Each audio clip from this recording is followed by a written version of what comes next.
The basalt of the training yard held heat like a grudge. It rose in waves from the dark stone, warping the air around the concentric sparring rings where cadets from 100 worlds moved in bright, angular patterns. Multi-jointed limbs spun, tendrils lashed, crystalline bodies refracted harsh white light into glittering spears.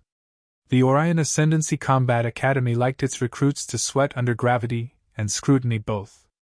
Near the central ring, one figure did not move at all. The human girl stood with her feet shoulder-width apart, knees loose, shoulders relaxed. Arms hung at her sides, hands open. Her spine stacked in a clean vertical line, weight settled low, like a tree that had decided never to be uprooted again. To most of the cadets watching, it looked ridiculous. "Is she locked?" a feathered Kari muttered, eye crest twitching with amusement. "She is frozen," a crystalline Vox Sari chimed, harmonics tinkling. "Primitive motor control. Almost endearing." A serpentine Vrelin uncoiled a mock imitation beside her, exaggerating stiff limbs and squared shoulders. Laughter rippled around the ring, clicks, growls, modulated giggles, whispers along neurobands. The crowd fanned out, eager for the entertainment. The low-level instructor presiding over the assessment shifted his weight impatiently. Zuron, built like a knife given a body, he wore his combat harness like it had grown from his exoskeleton. "Cadet Alara Kane," he called, his mandibles tilting in faint contempt. "Is that your stance?" "Yes, instructor," she replied. Her voice was calm. No tremor. No protest. Just confirmation. The instructor snorted. "We are evaluating adaptive combat readiness for deployment. Not rehearsing museum exhibits from a low-gravity backwater." More laughter. Alara didn't answer. Dark hair tied in a simple knot, regulation gray academy uniform snug to her compact frame, she seemed smaller next to the towering alien forms. Her eyes, though, moved constantly. Not nervously, systematically. She tracked the tilt of talons, the flex of tendrils, the way the yard's artificial gravity coils hummed through the basalt with a faint subsonic vibration. She felt the pull of it through her heels. Counted the rhythm in her head. 4 seconds between gravity pulses at the ring's edge. 2 seconds at the center. She filed it away. Like everything else, this assessment mattered. Her ranking would determine her access to first-tier missions, and those missions meant proximity to restricted navigation lanes. To the perimeter rift. To the sector where her brother's ship had dropped off the grid and never come back. She kept her hands relaxed and did not think about his face. "Observe," the instructor said loudly, turning to the gathered cadets. "This is what happens when soft-bodied bipeds imitate real warriors. Locked joints. Linear projection. No leverage on multi-axis vectors. If you meet this on the battlefield, you will." He broke off with a smile that showed serrated teeth. "Actually, you will not meet this on the battlefield. It will be dead before it gets there." Harsher laughter this time. Some of it nervous. Alara's jaw ticked once, a tiny tell she crushed immediately. Her teacher back on Earth, gruff, scarred, smelling of oil and soil, had called this the moment before the first crack. They'll poke. They'll prod. Stand in the wind. Trees don't argue with storms, girl, they just survive them. "I require 3 volunteers," the instructor said. "Non-human species only. Let us test this display." Hands, claws, tendrils rose instantly. He gestured to a lanky, four-armed Nokri with jointed blades along his forearms, a squat, tendril-backed Olin whose musculature rippled under chitin, and a sleek, mantis-like Chith with hooked lower limbs. All 3 vaulted the ring's low barrier with enthusiasm. Alara stepped forward the exact moment the instructor nodded. No hesitation, no swagger. She simply walked into the ring and turned to face the 3. Her stance did not change. The Nokri cadet chuckled. "She is not even raising her limbs? Maybe the human has decided to die efficiently." The Chith clicked. The Olin rolled his shoulders, cracking chitin. "We will test the resilience data. For science." The crowd ringed the circle now, a living wall of expectation. Above them, on an open balcony carved into the basalt wall, A new figure stepped into the heat haze. Captain Redhun Voss paused with one hand on the rail. He hadn't intended to stop. The training yard assessments were beneath his rank, usually something he glanced at in reports, not in person. But something in his peripheral vision snagged him. A silhouette, a posture, an angle. A human stood in the central ring. He squinted past the glare. Feet planted just outside shoulder width. Weight sunk but not sluggish. Knees loose. Hips aligned with shoulders, not squared like a recruit trying to look big. Spine stacked, not rigid. Hands open, not hanging, but ready. The energy coiled through the girl's frame in a spiral, not a line. Every veteran nerve in Voss's body went cold. He leaned forward, mandibles parting. For a moment, the shouts and chatter of the yard faded under the roar of memory. A ruined trench on a mud-choked moon. A human stepping through smoke with that same stance, bleeding from 3 places and still reading the battlefield like a puzzle. "Flag that cadet," he said quietly. His adjutant turned, confused. "Sir, she's just—" Voss's eyes stayed locked on the human. "Flag her." Back in the ring, the instructor raised his hand. "First engagement, controlled. Non-lethal targets. Show this cadet why the Ascendancy allows Death World species here only as a courtesy." The Nokri grinned, all blades and hunger. "Begin," the instructor snapped. The Nokri launched first. 4 arms blurred in a radial strike sequence, blades flashing as he came in from 3 angles at once. His joints allowed a twisting attack that spiraled in on her center line, a pattern designed to overwhelm species with limited peripheral coordination. Elara moved less than 6 centimeters. She shifted her weight to her back foot, rotated her torso a fraction, and lowered her chin. The nearest blade hissed past, shaving air over her shoulder. The others cut the space where she had been, not where she was. The Nokri stumbled a half-step, surprised. Gasps rippled through the watchers. The Olin didn't wait. He came in low, trying to use his bulk as a battering ram, tendrils flexing for a grapple. He'd crushed 3 cadets already this rotation just by getting hands on them. Elara let gravity help her. As he charged, she slid, not a leap, not a scramble, just a clean lateral slide along the basalt, pivoting on the ball of 1 foot, planted heel scraping the stone. One palm touched the Olin's shoulder at the exact moment his forward momentum overcommit. Her hand might as well have been a lever bolted to the planet. He went up.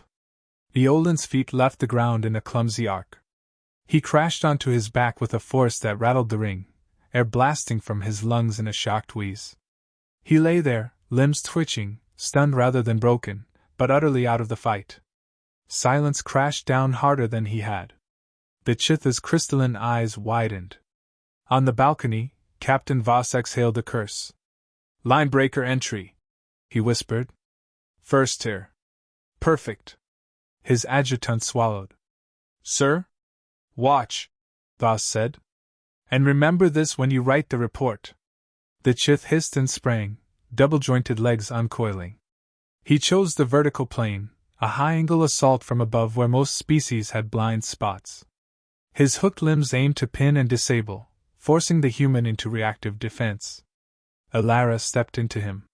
It made no sense to Chith or crowd. Species built for prey response moved away from attack vectors, not toward them.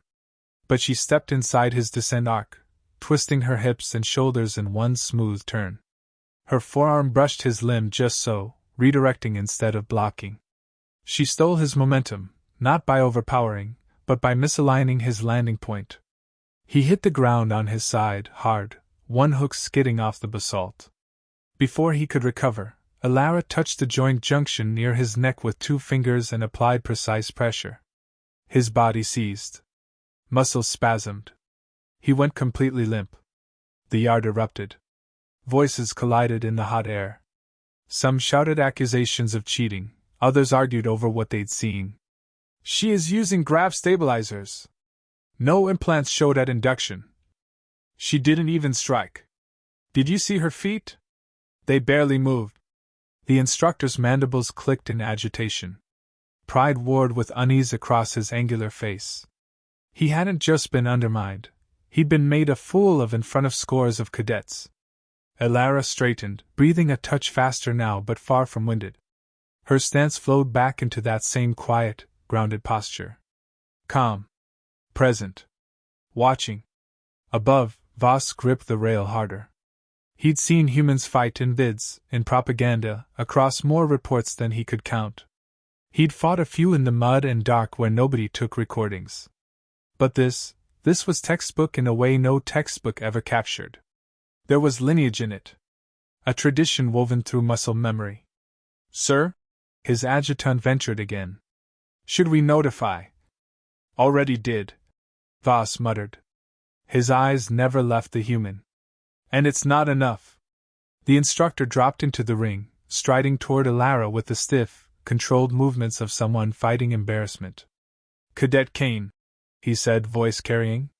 You were instructed to demonstrate basic technique, not experimental augmentation protocols. I use standard academy gravity, Elara replied. My body only. A low murmur rolled around the circle. The instructor's mandibles flared. You expect us to believe a soft tissue species throws a Ralcor weight equivalent with body only? He spat the last words like an insult. You will comply with additional scanning after this assessment. Elara's gaze flicked toward the perimeter towers where the Academy's sensor clusters gleamed. Yes, instructor, she said. He stared at her for a long beat, then turned away, lifting his chin toward the cadets. Apparently, he said, forcing a thin smile, our demonstration requires more representative opposition. From the far side of the yard, something big moved. Cadets parted quickly as a massive form stepped into view. A Ralcor, 2.5 meters of dense, stone-hued muscle plated with natural armor ridges. Twin hearts pumped under his broad chest, each beat visible under hide. He walked with the grounded confidence of someone who had never met an equal in hand-to-hand combat. Grath, Elara recalled. She'd seen his name on the rotation.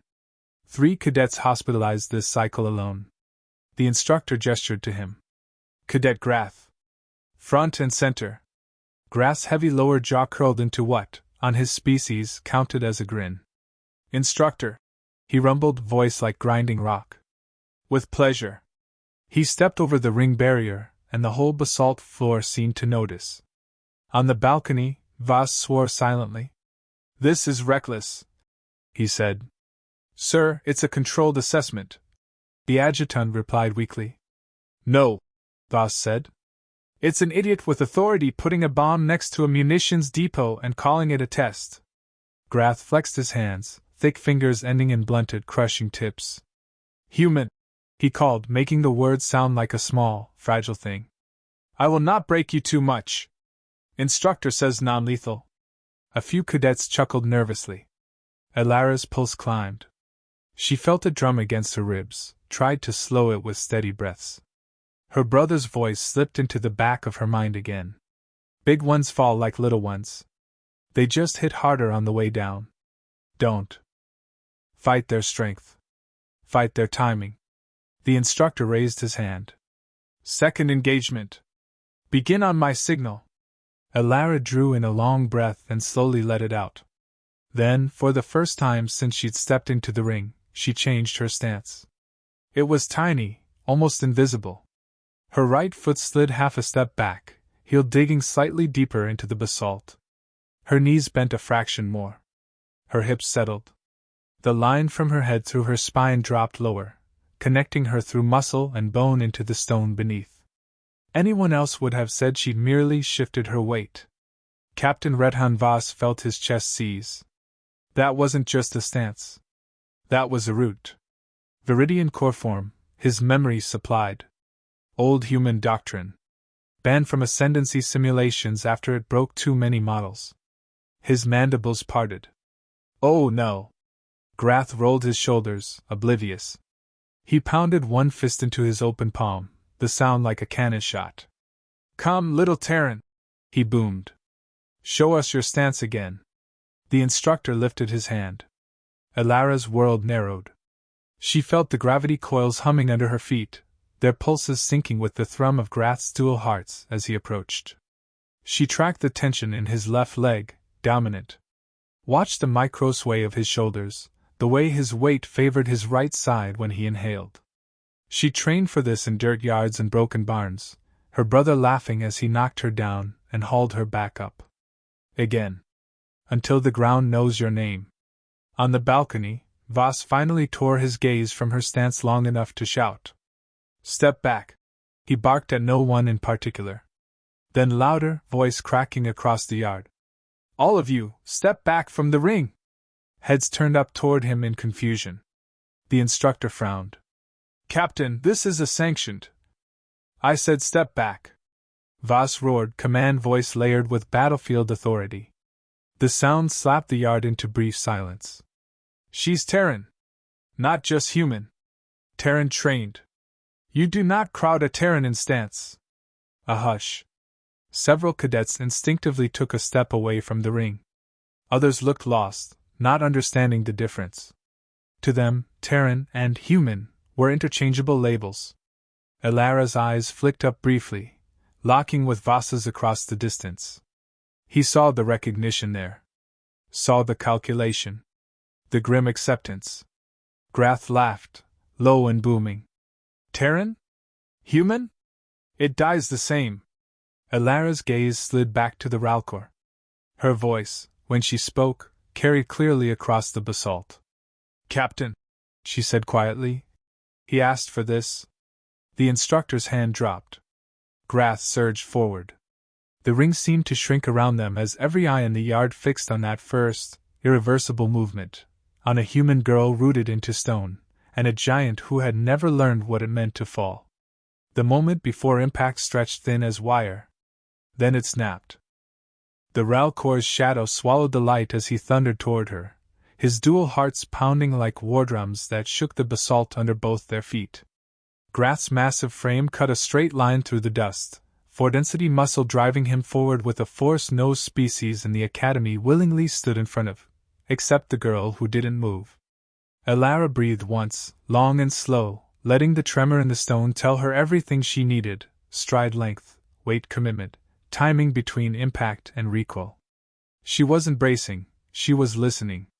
Grath's roar rolled across the yard as he swung both arms down like hammers meant to split the world. Cadets screamed warnings, the instructor shouted for her to dodge, but she didn't. At the last possible instant, she peeled her weight off center, shifting her entire body by a margin too small for untrained eyes to catch. The colossal strike detonated into empty air, sending a shockwave skittering across the ring. Behind her, cadets staggered. In front of her, Grath's eyes widened in disbelief. A Vox-sorry cadet squealed in dissonant alarm. That was a full-force strike. She should be paced. But she wasn't. She stood in the settling dust like someone who'd stepped aside from a passing breeze. The alien audience began whispering furiously. Akari's feathers puffed in fear. A neural-linked pair of telepaths recoiled simultaneously, their shared mind humming with confusion.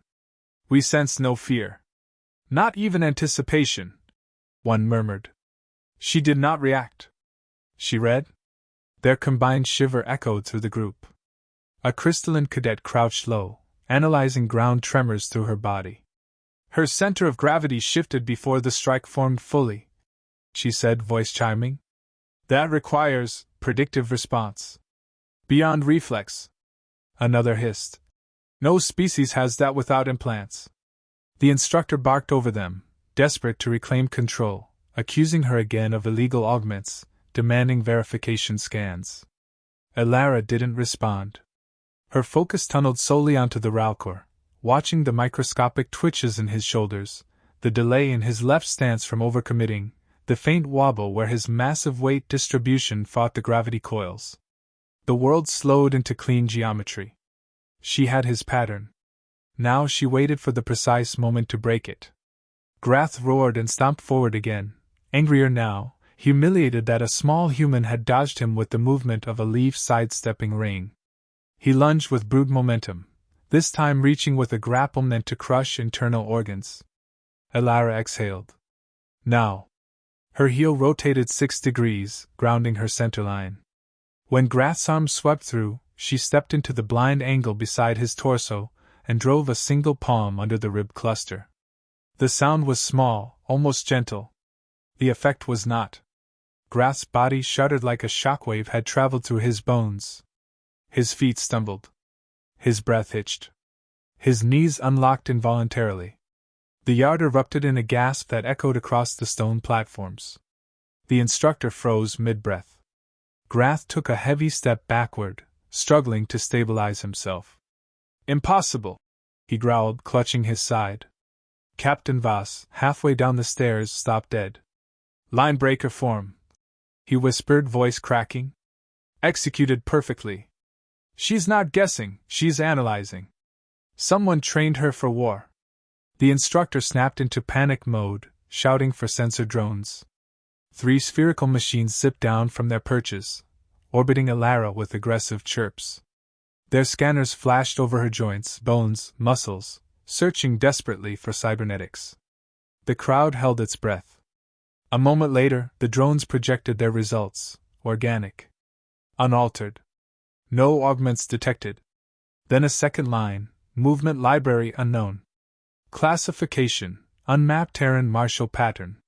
The Academy's mainframe chimed an error, unable to categorize what it was seeing. The instructor's mandibles twitched with growing fear. "Increase scan power!" he ordered. The drones charged, aiming stabilizing lasers at Alara's limbs. She felt the shift in air pressure behind her, heard the hum of targeting alignment. Her eyes sharpened. Bait. They're too close. Her body snapped into motion. She leaped upward, not high, not far, but at an angle that intercepted all 3 drones' predictive targeting windows. Her fingers grazed the first drone's vent seam, rotating its sensor array out of alignment. Her elbow clipped the second's gyroscope, throwing it into a spin. Her heel tapped the third's altitude node, sending it skidding sideways. None of the motions were full strikes. Every touch was surgical. The drones spasmed, lights flickering. Then all 3 spiraled downward, landing harmlessly on the basalt with metallic whines. The yard exploded in chaos. "She disabled Academy drones with touches!" a Nokri yelled. "That maneuver, no species can. She moved between targets faster than my visual band," a Vox Sari shrilled. The instructor backed away instinctively, realization dawning too slowly. He was losing control of the assessment entirely. Alara landed softly, pulse steady. A memory flared, her brother laughing as he showed her how to disrupt old inspection drones in their farm shed back on Terra. "Tap, don't smash," he told her. "Machines speak the language of pressure and angle. Learn their dialect." She blinked hard, pushing the ache aside. She wouldn't fail here. Not when she was this close to gaining clearance to search for him. Captain Voss reached the ring's edge, jaw set. "Cadet," he said, voice low but firm. "Identify your instructor. Who taught you those forms?" Alara didn't answer. Couldn't. Her brother's name stuck behind her teeth. Before Voss could press further, the Academy AI chimed, a deep, resonant alarm that rolled across every platform and balcony in the yard. Red sigils flashed across the air. A hologram projected above the ring, forming a stark, blinking symbol. Threat level unknown. Possible Terran anomaly. Gasps. Silence. Fear. Enforcers poured into the yard, armored, disciplined, weapons drawn. They surrounded the ring with plasma staffs crackling ominously. Some cadets stepped back. Others watched with morbid fascination. Alara didn't move. Her breath steadied. Her stance deepened by a fraction so small only one person noticed. Voss's eyes widened. "No, not that form." His voice dropped to a hushed dread. "She's preparing for a full perimeter breach response." The instructor saw her shift and screamed. "She's hostile! Disarm her now!" The enforcers advanced. Alara's expression didn't change. She slowly raised her hands, not in surrender but in readiness, her body coiling into a Terran stance older than the Academy itself. Plasma weapons whined as their capacitors brightened. Voss shoved toward the nearest enforcer. "Stop! You do not close formation on a Terran in combat posture." But the command chain didn't heed him. They were already committed. Elara felt the flow of bodies, the hum of weapons, the hum of gravity coils sinking beneath her. Her fingers curled slightly. Her heel dug into the basalt. Her heartbeat slowed into a hollow, powerful drum. She whispered so quietly only the closest enforcer heard. "Don't make me do this!" The enforcer lunged. And Elara moved. The enforcer lunged with a crackling plasma staff, the blue-white charge carving a burning arc toward her ribcage. But Elara's body had already vanished from where she'd been standing. The world snapped into motion as she shifted past him like a shadow slipping across stone. Her hand brushed his wrist, light, effortless, and the staff spun from his grip, skittering across the basalt with a shriek. Gasps rippled outward like shockwaves. Enforcers tightened formation, plasma tips rising in synchronized threat displays. Above them all, sirens wailed, red glyphs blooming across the yard's hollow panels. Elara inhaled, her chest expanding as if she were gathering the entire field's tension into her lungs. She didn't want this. She didn't come here to fight an army. But the Ascendancy's fear had locked every path but one. She stepped back once, grounding her heel, shoulders rolling into a deeper stance. One born from the Viridian line, one designed for survival against impossible odds. "Hold!" Captain Voss shouted, pushing forward. "She's not your enemy!" But the enforcers reacted only to protocol, not reason. Three moved together, a trident formation meant to disorient and overwhelm. Elara shifted, pivoting her weight through a spiral that sent her sliding under their coordinated strike, her fingers trailing across pressure joints, disrupting balance before impact could form. They collapsed in a controlled tumble, staffs clattering across the ground. The remaining enforcers hesitated at last. They had expected a panicked cadet lashing out wildly, not precision so clean it resembled mathematics more than violence. Their fear hung thick and silent. Even the instructor stopped shouting. Elara rose from her crouch slowly, eyes hardening with a resolve that made the air around her feel heavier. The memory of her brother flickered in her mind, him kneeling in their barn, teaching her these movements with a smile that softened every blow. "You're not fighting people," he used to say. "You're fighting time. Rhythm. Gravity. Learn their language." She had learned. Now she spoke fluently. Voss stepped closer, voice low but steady. "Elara, stop before they escalate to lethal." His throat tightened. "I know what you are." The yard froze. Her eyes snapped to him. He nodded slowly. "Viridian. I fought one of your line once. He merely ended a battalion by himself. That stance, there's no mistaking it." The words struck her like a physical blow. No one here should have known the name of her lineage. Her parents died protecting it. Her brother hid it behind humor and dust-covered training sessions.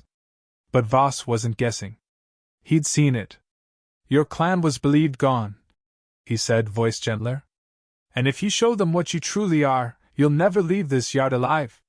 Elara swallowed hard, her breath hitching. "I'm not here to fight your academy," she said softly.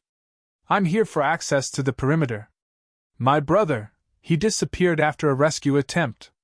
They won't investigate because the sector's restricted." Her voice cracked before she could stop it. "I just need clearance. That's all." A murmur of confusion rippled through cadets. A human wasn't supposed to sound this raw, this desperate. Voss stiffened as the implication sank in. "You want into the rift?" he whispered. "Elara, that region isn't just restricted, it's quarantined. There are things out there older than the Ascendancy itself." She didn't flinch. "Then help me get there." Before Voss could answer, a massive projection burst into existence above the yard. High strategist Sinkar materialized in shimmering blue light, his voice amplified across the entire compound. "Cadet Elara Kane," he intoned, "you are ordered to surrender for immediate detainment. Terran anomalies are not permitted within Ascendancy tactical ranks." Enforcers straightened, regaining resolve under the strategist's command. "Seize her," Sinkar ordered. Voss turned, fury blazing. "Strategist, she's not hostile." "She is Terran," Sinkar replied coldly. And your hesitation endangers us all. The hologram flickered, but the authority behind it was absolute. Alara's pulse steadied into something cold and unbreakable. If she surrendered now, her brother would be lost forever. She lifted her chin.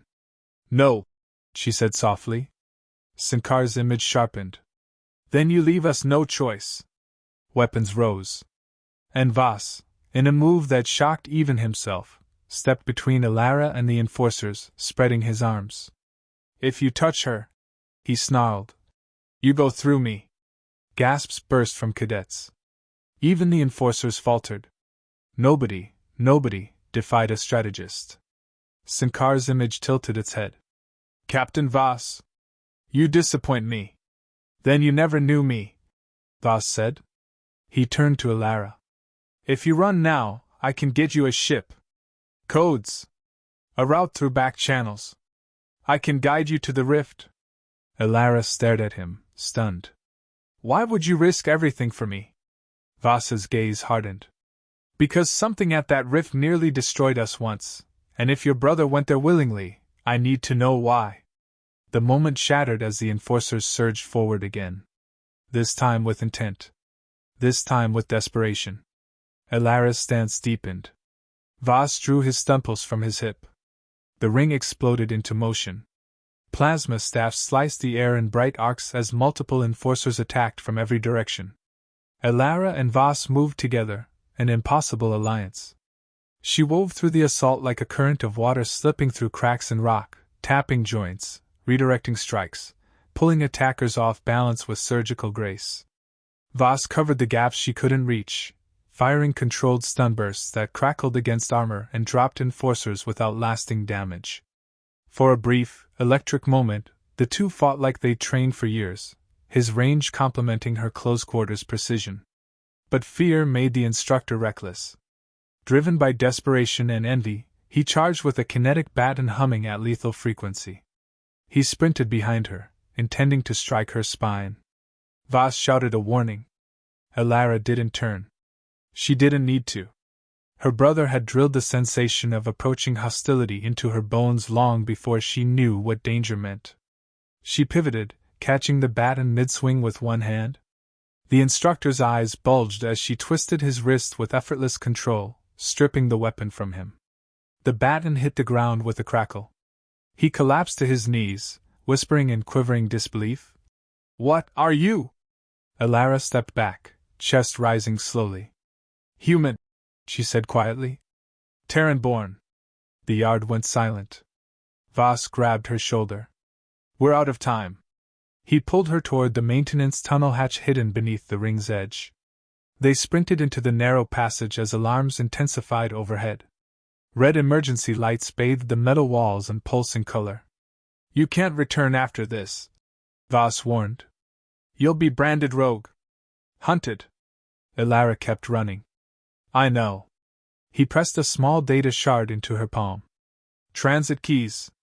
Navigation access. You'll need them to reach the rift. Her fist closed around it. Thank you, she whispered. They burst onto a secondary launch deck where an unmarked transport hummed quietly. Voss punched in a code. The ramp opened. Go. I'll stall them. Alara paused at the threshold, looking back toward the academy, toward the yard where they mocked her, feared her, and finally saw her for what she truly was. There was no triumph in her eyes. Only resolve. Only grief sharpened into purpose. She climbed aboard. As the transport lifted into the sky, Voss's wrist comm activated with a secret encrypted transmission. Only 4 words appeared. Protect her. They know. His blood ran cold. Someone out there was watching Alara's lineage, waiting for her to surface. And whatever hunted the Viridian line would not stop now. Above the academy, Ascendancy ships began to mobilize, forming a pursuit formation. Inside the small transport's cockpit, Alara stared into the star-strewn dark and whispered to the one person who still mattered. Hold on, brother. I'm coming.